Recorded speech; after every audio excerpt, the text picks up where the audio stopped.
Maybe I'll make this into a tradition of hmm, popular subjects, the sacred cows that populate the human psyche, the dogma, the sacred cows and the dogmas that populate our psyche, because we basically do as we're told, more or less, and everything we can imagine. Creativity is out the window.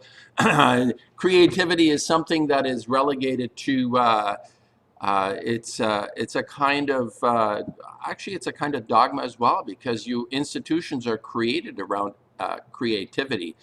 The idea that you can actually teach somebody to be an artist or teach somebody to be creative. These are innate qualities, and like dogma, the sort of retarded side of our humanity enjoys capturing the things that we all deep down admire and institutionalize them in some way, just the way this current beer virus hoax has created a really intense, it is reenacting something, as you can see on the screen here, the picture of the people of 1909 going through some kind of whatever pandemic they were facing. So masks are nothing new. Wear a mask or go to jail. This should be around Dr. Fauci's neck and all the medical professionals that are proponents of infectious germ theory.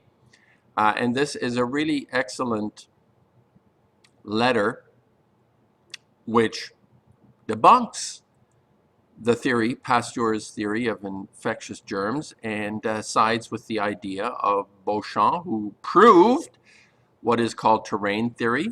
There is a difference between the two of them.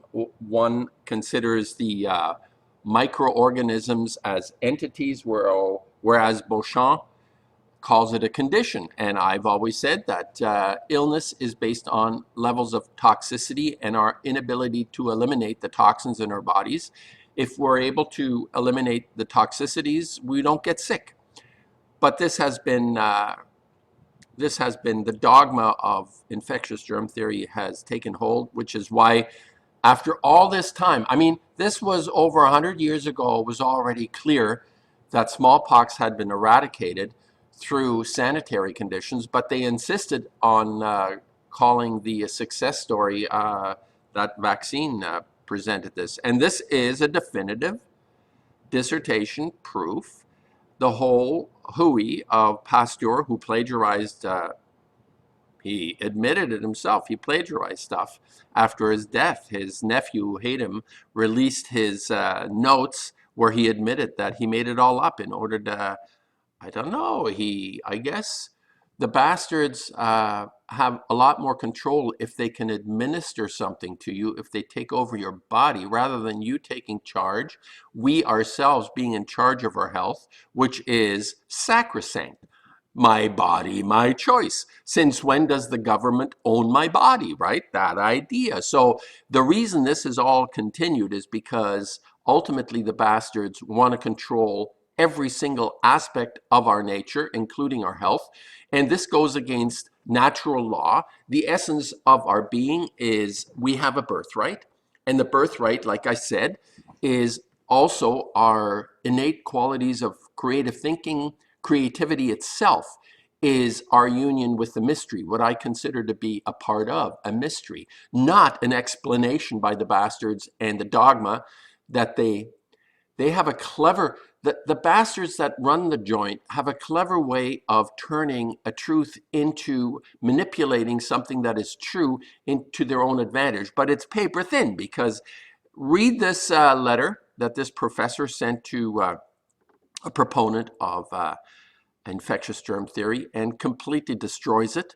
This is in 1909, and even in the mid-1800s, it was already shown statistically that vaccinations, in fact, create disease. They don't prevent it. So let's see if YouTube lets me have this little thing. It's in the public domain. This letter is in the public domain, and I'm going to attach it. I'll attach it to this video. So maybe I'm going to do a little debunking thing like my last one about the ball hurling through space, you know, turning at 1,000, rotating at 1,000 miles per hour and going 66,000 miles an hour around some kind of a celestial orb called the sun, and that thing is traveling at 280 million miles or whatever through the vacuum of space, and we're just hurling, and we really don't feel anything because the bastards say gravity levels everything. Well, uh, check out Robert Service's understanding of the ball Earth, where he basically says it cannot be a ball Earth because I can see way beyond the horizon. My last video. So maybe I'll do this. Maybe I'll do this. Okay, let me hang up here.